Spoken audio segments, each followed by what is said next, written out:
Hello, my name is Long Am.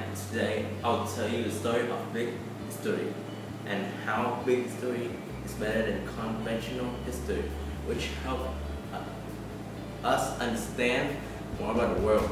Conventional history nowadays talk about how empire rises and form leaders that take part in most history, famous people, but big history is more than just history. It takes it on to a bigger scale. There are a total of 8 thresholds. Big history started off as a big bang to the moment out of future where we found agriculture, life on earth, solar system. With big history, you have to think big. Big history talks about objects like silver and salt and help shape history too. So big history is the biggest history ever. It talks about 8 threshold moments where the universe takes a step up in complexity. Threshold 1 starts off as a big bang, as singularly inflated. Then the universe started from 15.8 million years. Next threshold is star lineup, which teaches about nuclear fusion and how the star formed. Next is new chemical elements, which teach us how chemicals on Earth are formed, like uranium, iron, oxygen. Next is the solar system and the Earth, which talk about how Earth formed, which a planetoid of size of Mars crashed into Earth, Namibia, which formed the Moon. The next topic is life. It's about how creatures on Earth are formed. The next threshold moments talks about agriculture, which people started to farm and domesticate animals.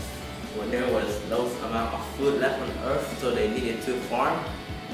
Next up, we have modern revolution, which tell us how humans had left and started to expand and spread ideas.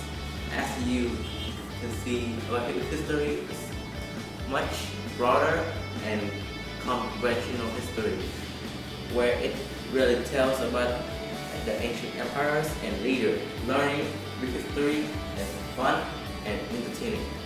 Conventional history usually talks about the time from 500 BCE to the present.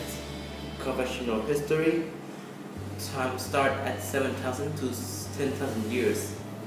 On the other hand, it's compartmentalized field of study. Conventional history from the human civilization history only. It mostly talk with books.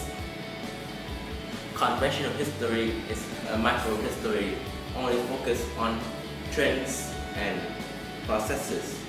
It's also based on a variety of documents, including written records and material artifacts. On the other hand, big history usually tells about the Big Bang to the present.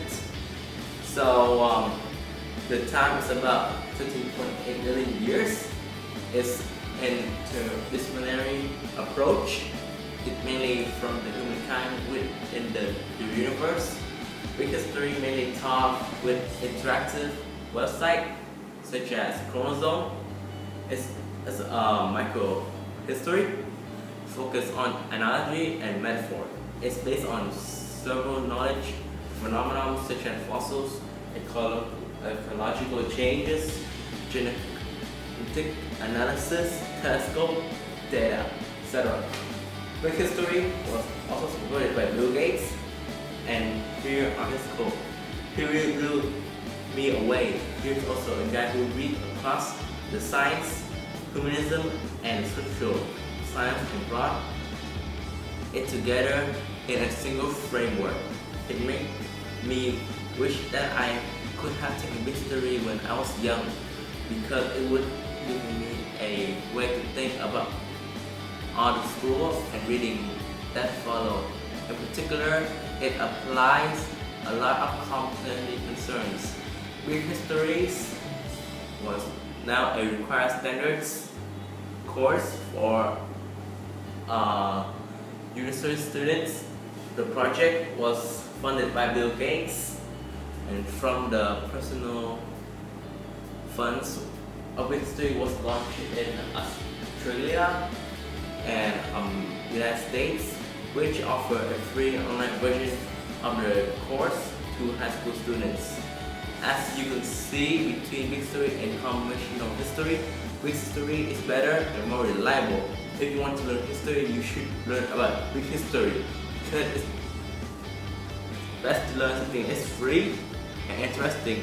Big history can tell when the Big Bang started to the modern future. Big history was also supported by the famous Microsoft Bill Gates, which he provide free education for the big history.